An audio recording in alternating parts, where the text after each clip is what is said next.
Hello everyone, welcome back to my channel Love You Zindagi, and today I have brought chapter 6 of standard 5th EVS, and the chapter name is Every Drop Counts.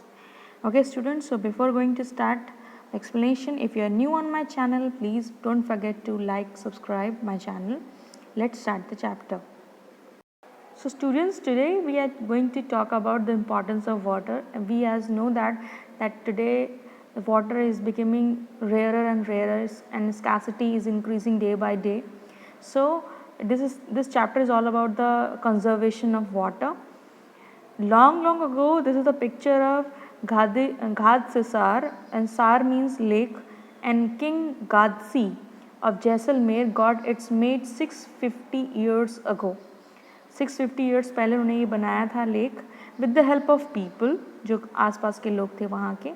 All around the lake there are ghats with the steps leading to the water, और फिर सीढ़ियाँ भी थी घाट में अंदर जाने के लिए. डेकोरेटेड वरांडाज थे, balconies type, and large halls, rooms and much more. People came here to celebrate festival.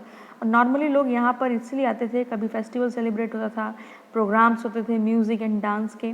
Children came to study in the school on the ghats, और कभी कभार बच्चे तो यहाँ पढ़ने के लिए भी आते थे. तालाब बिलोंग टू एवरी वन. ये तालाब सबके लिए है. And the every one to care to it clean. अगर सबका तालाब है तो सबको ही उसका ख्याल रखना पड़ेगा, सबको मिलकर, because it doesn't belong to one person और वन ग्रुप ऑफ पीपल. सबका है, then you have to take care properly. Then rain water collected in this lake spread over miles. और जब बारिश का पानी आता है तो बहुत किलोमीटर्स तक पानी भर जाता है. It was made in such a way that when the lake was full, the extra water flowed into the another lake at the lower level. और उसको इस तरह बनाया गया है कि जब एक लेक फुल हो जाए तो उसका एक्स्ट्रा पानी, जो पहला लेक फुल हो गया है उसका जो एक्स्ट्रा पानी ओवरफ्लो हो रहा है वो दूसरे वाले लेक में चला जाएगा. When they are two filled up, अगर दोनों भर जाएंगे तो एक्स्ट्रा वाटर थर्ड लेक में पहुंच जाएगा. और इस तरह टोटल 9 लेक्स थे. रेन वाटर, इस तरह हम पूरे साल इसको यूज़ कर पाएंगे, रेन वाटर को जो हमने कलेक्ट किया है 9 लेक्स में. Today Gadsisar is no more in use. अब उसका कोई यूज़ ही नहीं है. Why? Because we have borewell, then different type of facilities. Many new buildings and colonies have made in the between these 2 lake. अब problem क्या आ रही है कि 9 लेक के बीच बहुत सारी बिल्डिंग्स बना दी गई हैं. Then now the water does not get collected in these lake. और क्योंकि बीच में बिल्डिंग से तो ओवरफ्लो जो पानी जाएगा, और उसके बीच में तो बिल्डिंग आ गई तो वो पानी दूसरे वाले लेक तक पहुंच ही नहीं पाता. और इस तरह rain water just flow away and get wasted. और इस तरह जो बारिश का पानी है ऐसे ही बहता रहता है और वेस्ट होता रहता है. Through the eyes of Al-Biruni, more than 1000 years ago, a traveler came to India. His name was Al-Biruni. The place that he came from is now called Uzbekistan. अल-बिरूनी नाम का एक ट्रैवलर आया था इंडिया में आज से 1000 साल पहले, और वो एक्चुअली में उज्बेकिस्तान, जो आज नाम है, वहाँ से आया था. अल-बिरूनी केयरफुली हर चीज़ ऑब्जर्व करता था, डिटेल में इसको देखता था. He wrote especially about those things that he found very different from his country.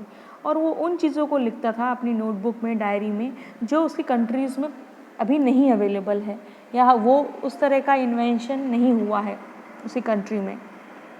Here is a part of what he wrote about the pond of that time. और उसने अपनी diary में पॉन्ड्स के बारे में भी बहुत कुछ लिखा है. क्या लिखा है देख लेते हैं. The people here are very skilled at making ponds. यहाँ के लोग तो बहुत ही टैलेंटेड हैं पॉन्ड्स बनाने में. My countrymen would be surprised to see them. और मेरे लोग, उज्बेकिस्तान के लोग, बहुत सरप्राइज होंगे ये सब देखकर. They piles up the huge rocks and just join them with the iron rods. और इतने बड़े बड़े रॉक्स को वो आयरन रॉड से बांध देते हैं और चबूतरास यानी रेस्ड प्लेटफॉर्म बना देते हैं लेक्स के around. Between these there are rows of long staircase. लंबी लंबी सीढ़ियाँ हैं जो नीचे जाती हैं, ऊपर चढ़ती हैं. The steps for going and coming down are separate. और लेक पे चढ़ने का और लेक से उतरने का दोनों की सीढ़ियाँ अलग अलग हैं. And that is why there is less crowding. और इसीलिए यहाँ पे इतनी भीड़ इकट्ठा हो ही नहीं पाती. Today we will study the history. We can learn a lot about those days from the writing of Al-Biruni. और इसी राइटिंग से हमें बहुत कुछ पता चलता है कि उस ज़माने में भी हम कितने स्मार्ट, भले हम इतनी एजुकेशन नहीं थी फिर भी बहुत स्मार्ट थे। Drop by drop, beside Jaisalmer के अलावा बहुत प्लेसेस है राजस्थान में जहाँ बारिश बहुत कम होती है। Here it rains for a very few days in the entire year, पूरे साल में बहुत कम बारिश होती है।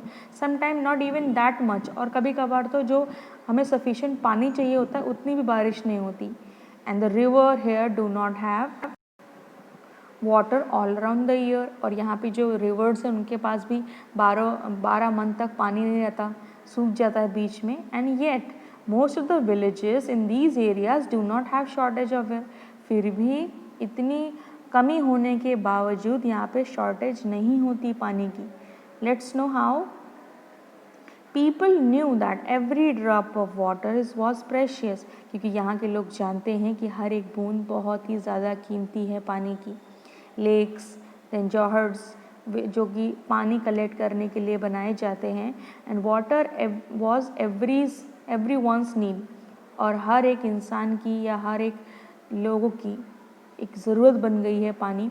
One and all came together, सब लोग साथ में आए इस वर्क के लिए। And businessman, the labourers, some water from the lake soaked into the ground, कुछ पानी तो ग्राउंड यानी ज़मीन ही सोख लेती है, एब्जॉर्ब कर लेती है। एंड रीच्ड बावड़ीज, वेल्स, और कहाँ पहुँच जाती है, वेल में, बावड़ीज, इसको स्टेप वेल्स भी कहते हैं। The soil of the area also become wait, और इसीलिए मिट्टी गीली हो जाती है, और फर्टाइल यानी गुड फॉर द क्रॉप।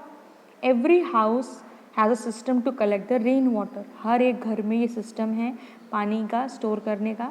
आप पिक्चर देख सकते हो, उन्होंने घर के सामने एक गड्ढा टाइप का खोदा है, उससे छत का पानी, जितना भी बारिश का पानी होगा वो सब कहाँ आ जाएगा, नीचे ग्राउंड वाटर, यानी जितनी भी बारिश होगी छत में, छत का सारा पानी देखो पाइपलाइन के थ्रू नीचे आ जाएगा, और धीरे धीरे वो पानी स्टोर होएगा। और जब गर्मी पड़ेगी और पानी नहीं है हमारे पास तो हम उसमें बाल्टी से पानी निकाल सकते हैं। ओके, इस तरह हम रेन वाटर को बचा सकते हैं। अब जब सोचिए अगर सब लोग ऐसा काम करेंगे तो पानी की कमी कभी होगी ही नहीं, लेकिन हम बहुत वेस्ट करते हैं पानी।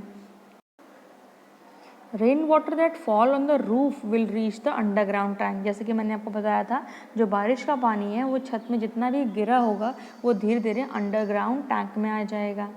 Have you ever seen a step well, आपने देखो पिक्चर्स में दिए गए हैं step Wales.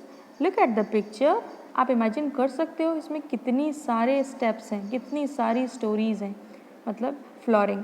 Instead of drawing the water, drawing मतलब ड्रॉ नहीं करना है, मतलब पानी निकालना है कुएं से, लोग यहाँ पर आते हैं, और जिस हिसाब से कई बार ज़्यादा पानी होता है तो कुछ सीढ़ियाँ डूब जाती हैं, फिर भी हमारे पास सीढ़ियाँ हैं ऊपर, और जब पानी एकदम नीचे आता है तो भी हम वहाँ पे पहुँच सकते हैं। सो दैट इज़ वाई इनको हम स्टेप वेल्स कहते हैं, यानी सीढ़ियों वाला कुआं। इसमें सीढ़ियाँ बनाई गई हैं, जब पानी ज़्यादा होगा तो सिर्फ ऊपर की सीढ़ियाँ यूज़ होंगी, और जब पानी बहुत कम हो जाएगा तब भी सीढ़ियाँ नीचे दिखाई दे रही हैं आपको, वहाँ जाके भर लेंगे, यानी पानी बिल्कुल भी वेस्ट ना हो। So students, time for the important question answers. Get ready.